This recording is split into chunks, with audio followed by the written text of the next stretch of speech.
Hallaisen, folkens. Nå har han Jim vært og prakket på meg det som tydeligvis er en romhack av Ocarina of Time. Du må faktisk laste ned Ocarina of Time på Nintendo 64. Vi må kjøpe Ocarina of Time.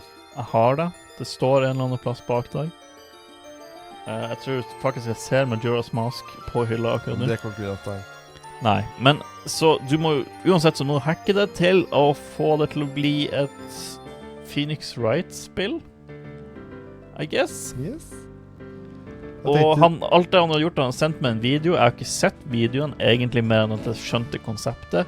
Så sa jeg, fuck it, for vi har lyst til å starte med det konseptet her som er potensiell bæsjesøndag. Søppel Søndag. Søppel Søndag.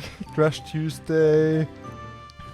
Ok, det her blir enten Trash Tuesday eller Søppel Søndag, avhengig av når vi finner ut at vi skal gi det ut. Fiasko Fredag. Fiasko Fredag. Ja, ok.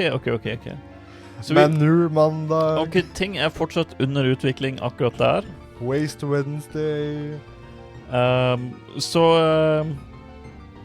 Vi får bare hoppe rett inn i det her. La oss sjekke ut hvordan Hyrules rettssystem fungerer i praksis. Jeg har personlig ikke tro på det her. Nei, men da har vi riktig spirit. Men det kommer ut 2025. Har du noe informasjon om når tid det var faktisk det kom ut, sånn typen nøyaktig? Forrige uke. Ser? Ja. Damn. Vil du starte å være stemmen? It's so quiet. Do you think they forgot? Jeg klarer ikke å bestemme hvordan stemme skal være. Jeg prøver meg. Forget a royal visitation? No one could make such a blunder, princess.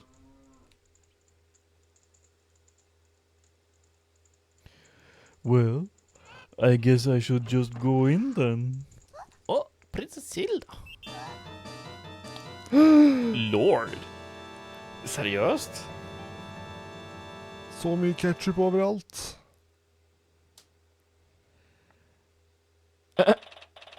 Ok, det her er... Jeg setter pris på at den i hvert fall er Phoenix Wright accurate.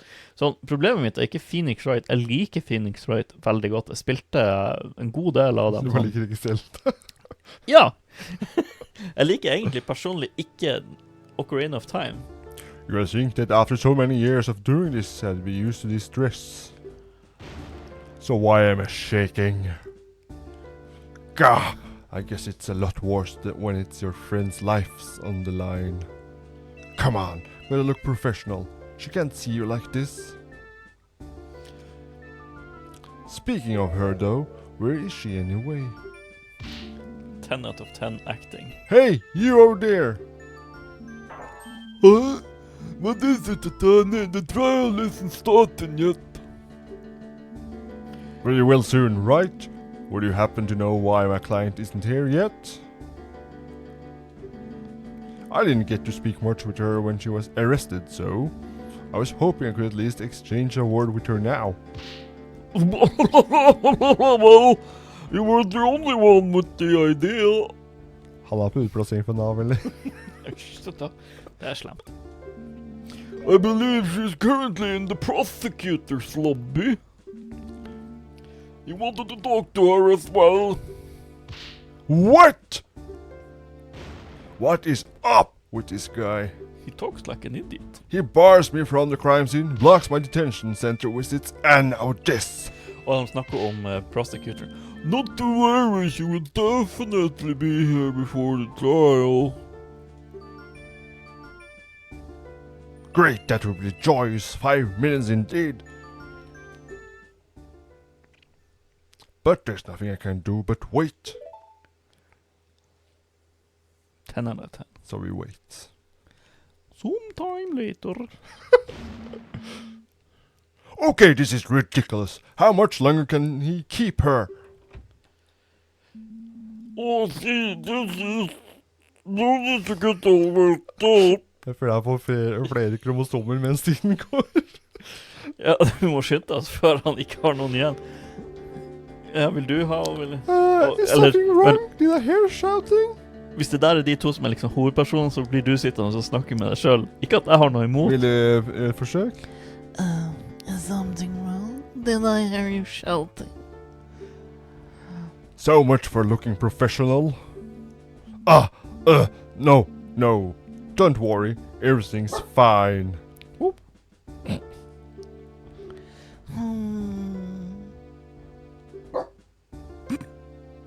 This is Malin.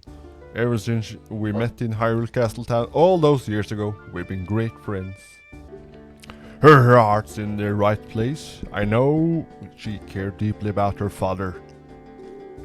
If everything's fine, why do you look so worried? Turn his bench. Oh. Well, How did the investigation go? Did you find anything? yes, the investigation. I found tons of groundbreaking stuff. Jeg visste ikke at Link drev med sånn utlendingssaker. Sånne for UID, hva heter det? UDI. What? Sånn asyl... Nå er du på... Du ga en aksent, så høres det ut som jeg nå skal begynne sånn her... hjelpe dem med å få oppholdstillatelse, typ. Jeg vil ikke at du skal bli sendt tilbake til termina. Particularly that my opponent's a real scumbag. What did the prosecutor want from you anyway? Well, it was mostly just threats. He kept explaining in detail what'll happen to me when I'm found guilty. How he will slap me and touch me. Doesn't sound like a vital discussion that needed to happen right before the trial. He probably just did that so we wouldn't have much time to talk. You believe me, right? I didn't do it. I'd never. Well, I might be a little suspicious.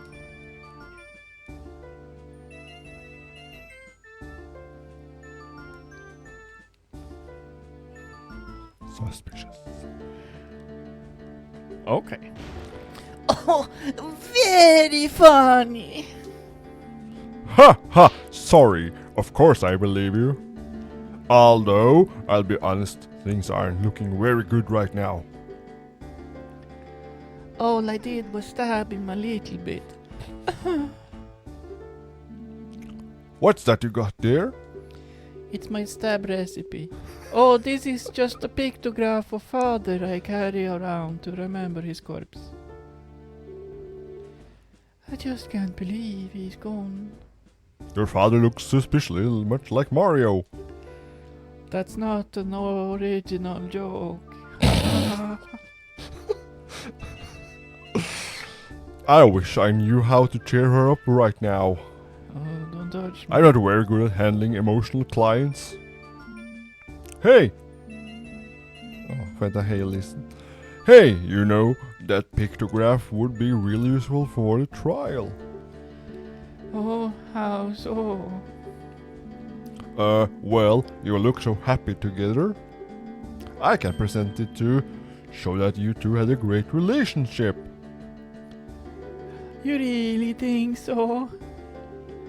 Oh well, here you go then. Alan's pictograph added to the court record. At least I'll be walking in there with something other than my badge. But wait! We shouldn't just be idly chatting. Anyway, there's not much time left. I know it's hard to talk about, but could you tell me what actually happened? I don't stand much chance if I don't know your version of the story. Okay, so I stabbed him and he died. Du bare gikk videre. Nei, han skippa videre selv. Oh, ja. The trial is starting. Defendant Tatani, please enter the courtroom at once. It's great that everyone can get a job now these days. Uh-oh, shouldn't have said that stuff about having no chance. You really fucked me in the ass. Alright, let's lube up and go in there. You're not The very... prosecutor has been playing me for a fool since this began, but sooner or later this arrogance will be his undoing. Let's head inside. I'd like to talk to your HR representative. I'm my own employer. My name is Link. I've been defense attorney for the last 7 years. But I still don't prepare for a case. I won my fair share of cases and lost some too. But this one's personal. There's so much at stake here. Not only do I have to save Malon's life, but I gotta find out who did this to Talon. Talon, he was always so kind. He didn't deserve this. I need to do him justice. I can't lose this.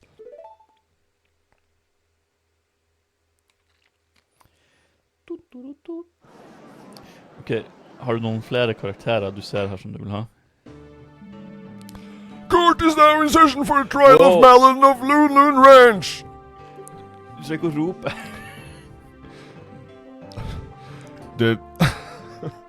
The defense is ready, Your Honor. I sincerely doubt that. Nei, jeg må finne en annen stemme. What were they thinking? Pitting me against some pathetic kid? Pathetic kid? Han bare skipper over igjen nå. Still your tongue. You bring shame upon the fine color of your hair, vile woman. Sånne ting for redheads. Before long, the world shall know the horrible deeds you have committed. Jeg går lei av å snakke mens jeg snakker. Let's not prolong the inevitable. Shall we begin? Kanskje han skal snakke mye fortere. No, this court is no place to be exchanging insults.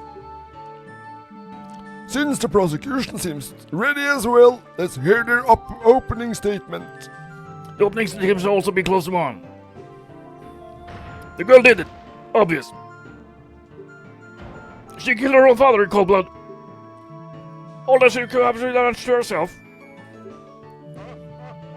Couldn't wait for a little fool to die naturally, could you? You greedy little fat. Wow. Objection! Your Honor, you can't allow this man to verbally abuse the defendant like this. Ha! She committed murder. She deserves every bit of scorn she gets. I do believe that a little less commentary wouldn't go amiss. Bah! I assure you, old man, you will change your opinion once you see all the damn evidence.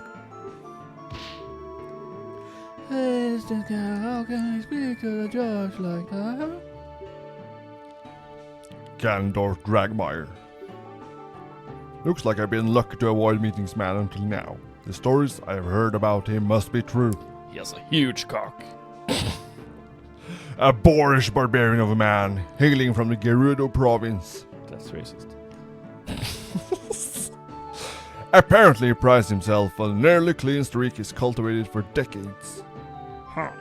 All while disrespecting everyone in court, including the judge.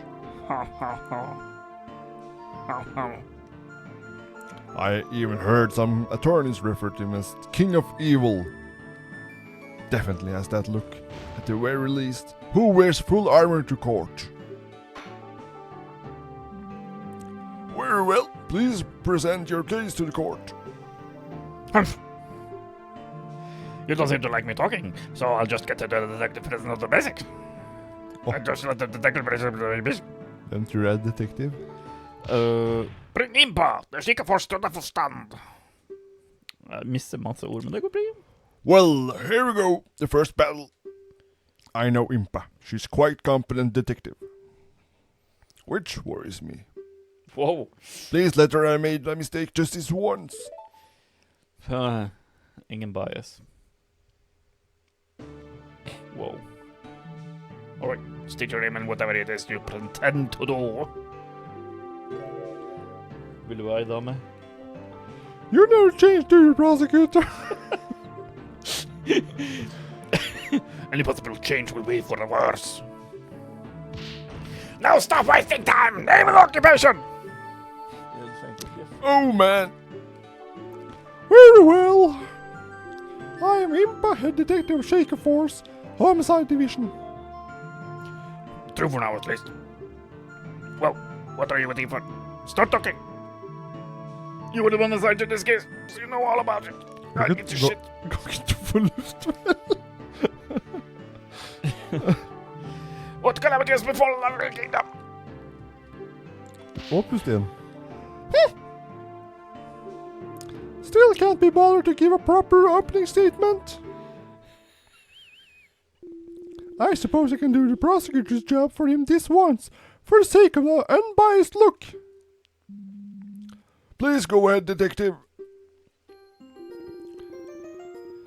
The incident happened early yesterday morning on Loon Ranch, a local supplier of goods located just once for Castletown. Sier du Lun? Lan? Loon? Okay. The current owner of Homestead, Talon, was found dead in his ranch house. A tragic loss for our kingdom for sure. I have seen the man around Castletown a number of times delivering goods. Quite. The owner was a rather important figure in the local community. In any case, we were alerted to the scene of the murder by the Royal Guard, who were their official business. Official business? What kind? As I understand, the ranch provides the kingdom with vital services. To ensure it's operating as it should, and as a gesture of appreciation, the Crown orders a visitation to the ranch every year. I see. A scheduled annual visit. Continue, detective. When the Shaker force arrived, they found the victim bleeding out onto the floor. Next to him lay his daughter, Malin, breathing but unresponsive. After thorough investigation, we arrested her as she was deemed the only possible culprit. That about covers the gist of what happened. Very necessary. Keep that up. Perhaps you will keep it up. Ho, ho! I don't think the good detective here has to worry much about that, given she's the head of the department. No one can fire her. Which reminds me, why is the head of detectives herself on a case like this? Were the other detectives unavailable? Ah, that would be because I have been assigned to this case by the order of King Hyrule himself. King himself assigned you? That doesn't happen very often, does it? You are correct, Your Honor. I'm not usually involved in field work like this. This time, however, the king felt it necessary because of who is involved. Who is involved? Is the death of a ranch worker really such a concern for the king? Well, well, as I said, Loon Ranch is a very important supplier of goods, to be sure. But that's not who I meant. She pulls out a knife. Hvorfor drar du ut kniven for det? I imagine the king wanted the top investigators on this job because it was the royal princess herself who discovered the crime scene.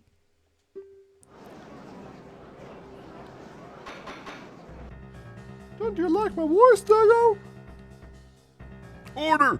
I will have order! The royal princess Zelda witnessed the crime! I don't read up on my cases. And there you have it. This gets reasonable with his own words. I doubt it would be to doubt. To doubt it would be to doubt your own royalty. This is bad. I can't really object to that. Blah, blah, blah, blah, blah. Very well. If the princess is testifying today, it's better we don't make her needlessly wait. Detective, please testify about exactly why the defendant was arrested. Nå skjer det. Nå kommer gameplay. Witness testimony. The reasons for arrest. It is with regret that I agree with Dragomir. All the evidence points towards this girl being the culprit. We determined that the murder definitely took place inside of the ranch house. There were only 3 people on the ranch, the victim, the defendant, and a worker as an alibi for the time of the crime. The defendant was found unconscious right in front of the victim, who was bleeding out onto the floor. Furthermore, pulling out a weapon, she was holding a weapon. Without a doubt, that's what used to kill the victim. Not this knife I'm holding here, that's mine. I stab a bitch with this one on my free time. Oh, my free time. She seems like such a bright girl. It's most unfortunate.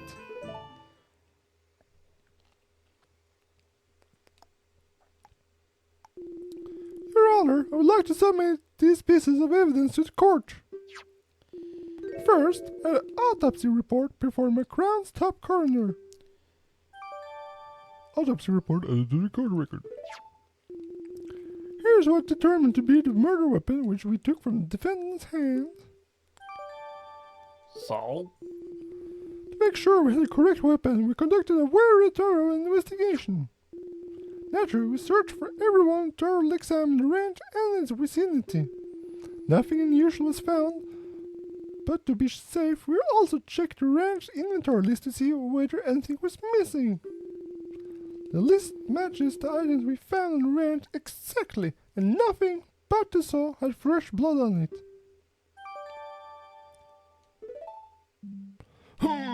That doesn't sound quite compelling. That doesn't sound compelling. Shut the fuck up, this is my court. This must have been truly terrifying scene. Well, maybe a weapon like this is extremely painful. Jeg liker at det greiene blir bare mer og mer snøvling. Jeg klarer ikke å bestemme hvordan stemme han skal ha. So, deep, irregular wound made with this sharp metal object. Victim died from loss of blood no later than 8 a.m. Supposed murder weapon found in Mal's hands, clean of blood. A list of equipment. Press A for details. Oi, oi, oi. Overall. Begynner du å notere med en gang, Stefan? Ja, de har jo all informasjon der. Ingo. Oi, det var feil knapp sånn. Beklager. Maybe a weapon like this is extremely painful. This only helps prove the defendant's viciousness.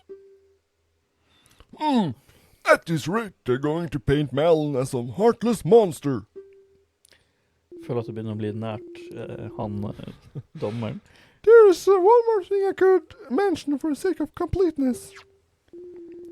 Shortly after we arrived at the ranch, a courier showed update to take some milk to shipments. Lupins. Of course, business will go on. It will necessarily into evidence, though. The shipments did end up leaving the ranch, so I felt it bears mentioning. Where the contents checked before you let them go? Naturally, who do you take us for? I will stab you if you say anything else. Even though the worker handling the shipments did get quite worked up about it, we cracked all the boxes open to check what was inside. In the end, it did turn out to only be milk bottles, so we let them through. Very well. Thank you for your thoroughness, detective. Milk shipments. What happens now? Jeg husker ikke hvordan stemme går. So, what happens now? Det er greit at du ikke har noe interesse i dette spillet, men du kan i hvert fall prøve å gi litt sjel i dette da. Jeg tror jeg må gi henne en aksang for at jeg skulle klare å huske. Du hadde aksangen i stad. Det hadde jeg. So, what happens now? Ok, unnskyld. Hun hadde aksang, ikke dialekt. So, what happens now? Closer.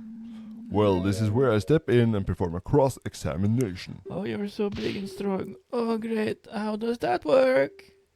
Huh? Could you explain what you're going to be doing? Can't hurt to go over this again? Sure, why not? Really? The witness will repeat her testimony. I'll be able to scroll back and forth through individual statements by pressing A and B or with the D-pad or joystick. They'll just repeat it as many times as you want. That's right. I had to consider every little detail. Can't miss a thing. If I want more info about something, I can use L or C button to press the statement and ask the witness a question. Grill dem for info. Yep, since the witness has to come up with an answer on the spot. If they're lying, prompting for more info can make them slip up. Most importantly, though, if I find something that doesn't line up with the evidence, I can press R to bring up the court record. The court record is basically a list of all the evidence, right? Did you go to law school? Yes, I can open it at any time if I need to recheck the facts. After choosing the contradicting item, I'll press up on the C-pad to raise an objection and present my doubts to the court. Oh, and I can not only present evidence, but profiles as well. Profiles? This does not seem like a waste of time. The court record contains a list of all the people involved too. I can switch them between evidence and profiles with R button. If I need to review what's been said recently, I can also press start to see a history of messages. I see. That makes sense. Now you got all the law degree I have. Yes, this is... Men bare for jeg gikk i den tutorialen, for vi har folk som skal se på dette. Bare for du og jeg vet hvordan det funker, så gjør ikke alle andre der ute, Stefan. Tapere. Ha, sorry. If he's so upset about it, why doesn't he just press C button sideways to skip ahead? The defense is ready to cross-examine the witness. Link likes to pull out his S's. Bare all lyst til å ta. I sincerely hope that you're implying that standard court procedure is a waste of time, Mr. Dragmeyer. Yes, I am. Giggity. Shut the fuck up. In any case, we're ready for defense. Faen er munnen hans. Please begin the cross-examination. Den er i barten. Ja, det virker som den er liksom plassert utenpå barten. Ok, så. The reasons for arrest.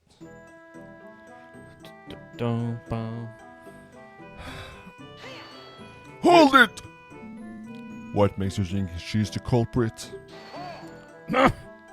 She's just about to tell you. Keep quiet and listen, you fucking bitch. Right. Sorry. Indeed, as I was saying. Jeg tror ikke jeg skal gjøre stemmen hennes så grov. We determined that the murder... Hold it! And just how did you do that? It's quite simple. There was no blood found anywhere else. Had the victim been attacked at some other location, we expect a trail of it leading to the scene. Couldn't the killer have just cleaned it all up? Certainly not. The path to the ranch house at Loon Ranch is not paved in any way. Cleaning blood off the ground would require disturbing the soil. Naturally, fans nothing of the sort. If you say otherwise, I would stab you, Link. Bah. There wouldn't have been enough time to pull that off anyway. Likely true. Right. It sounds like the location of the crime scene is pretty firm. I'm not giving up yet.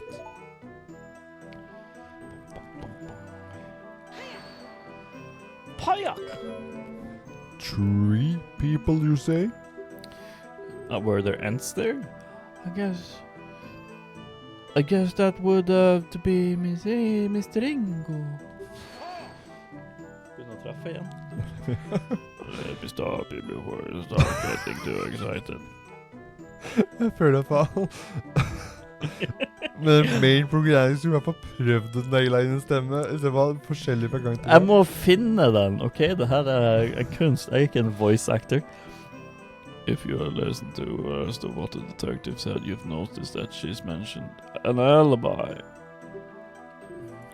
Indeed, we're pretty certain that the ranch worker couldn't have been involved. Well, What is this alibi then? You might remember that I brought up some outgoing milk shipments. Well, the worker Ingo was in charge of them. He left the ranch house first thing in the morning and was busy preparing the shipments after that. Is that so? Surely you could have gotten away from that for one really quick little murder. Ha! Bah! Klar for en ny stemme. Ja, nå er jeg spent. Nei. Mi.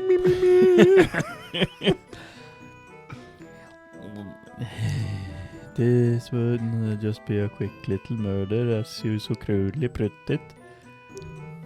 Ja, det var bra. He'll have to have taken steps to hide his involvement too. Ekte norsk og engelsk. So, Gerudo province, that's close to Norway's Gerudo border. province, that's pretty much Norwegian. I give up on pretending I have a different voice. There was definitely not enough time for that. Unfortunately, I agree. Preparing your shipment is a lot of work. You have to milk all the cows, clean all the bottles, pour the milk into them, arrange them in a crate, and finally load them up all into a wagon. Usually I have to do it together with father to finish before the courier arrived. The shipments were already ready when we arrived at the range. When we checked the boxes, they were all fully loaded with filled milk bottles. So this Ingo was able to do the work of two people all on his own? Isn't that a bit odd? Odd or not, he evidently just did that. Clearly he's a man dedicated to his job. Or perhaps the girl and her father are just very inefficient.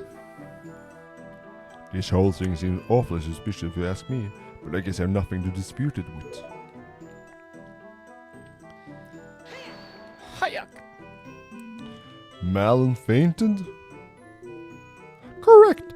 We couldn't get her to wake for a long time. Eventually we decided to administer her a healing fairy show, so she could be questioned.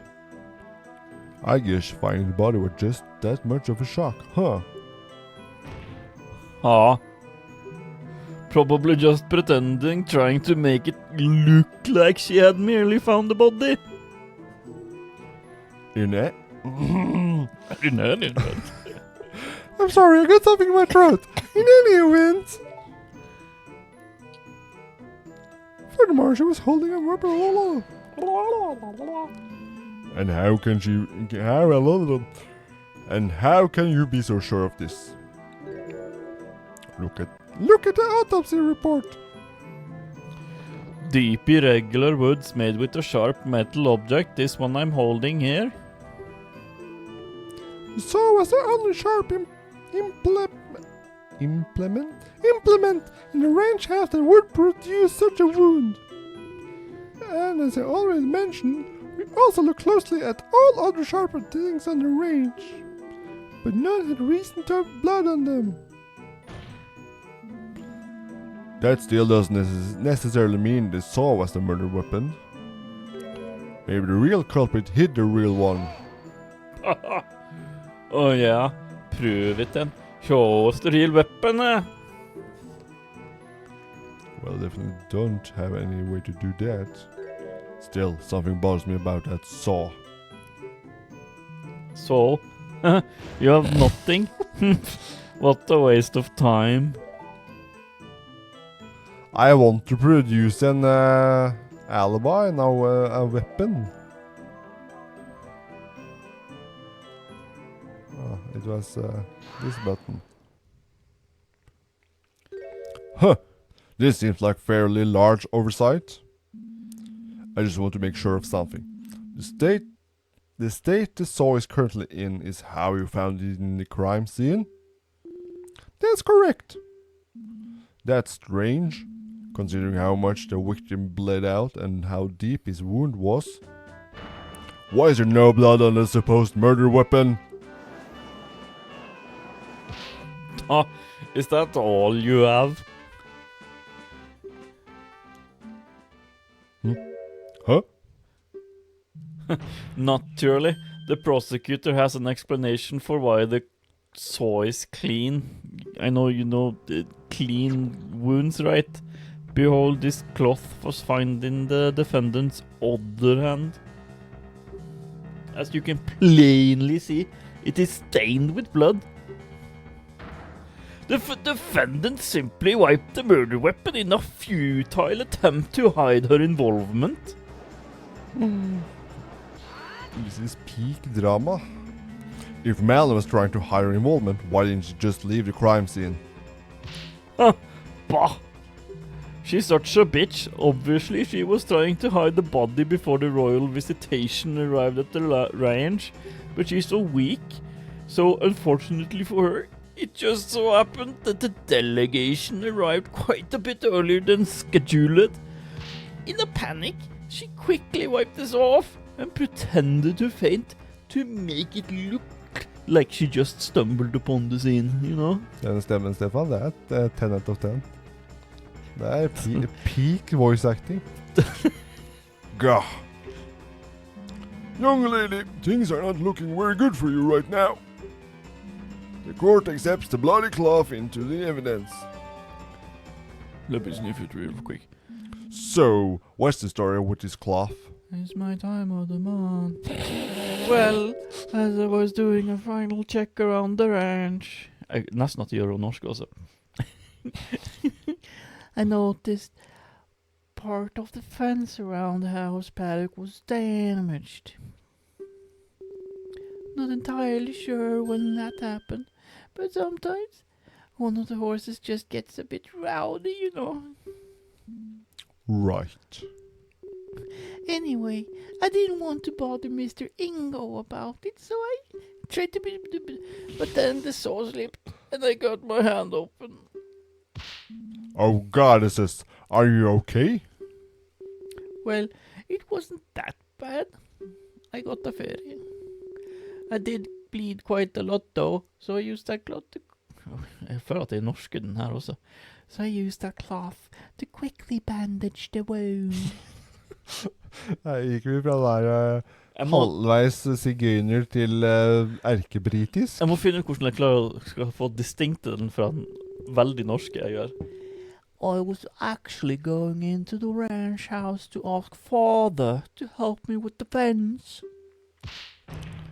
A likely story. Impossible to verify now, of course, because he's dead and you killed him.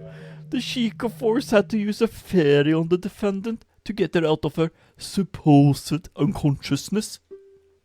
I do have to give her some credit. She's a cunning woman.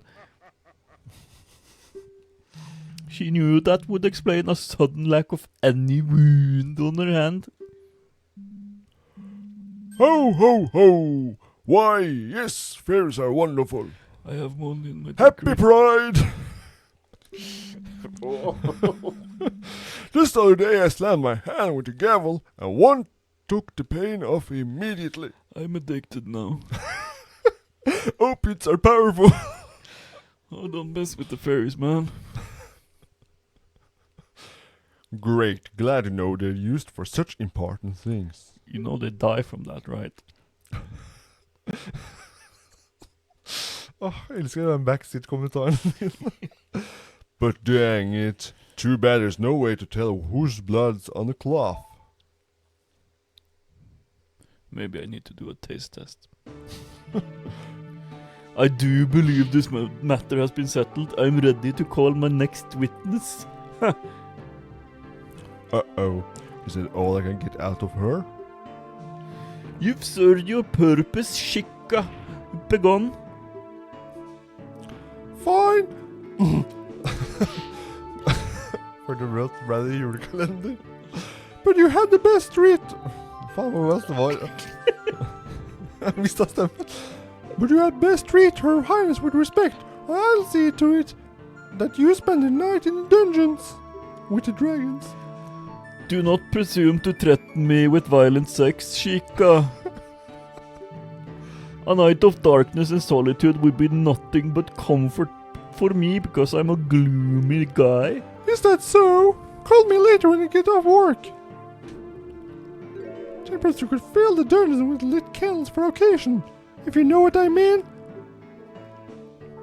They're glaring daggers at each other. That doesn't end soon. They're all in trouble. We're all in trouble. Order! Order! You'll start fucking right here.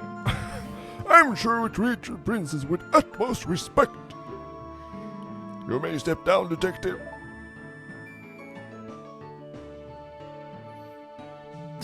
This case has already made me weary with all the pointless jabber. Just give up. The time is ripe to deal the final blow. I call her Highness, the Princess Zelda of Hyrule, to the stand. Hvem?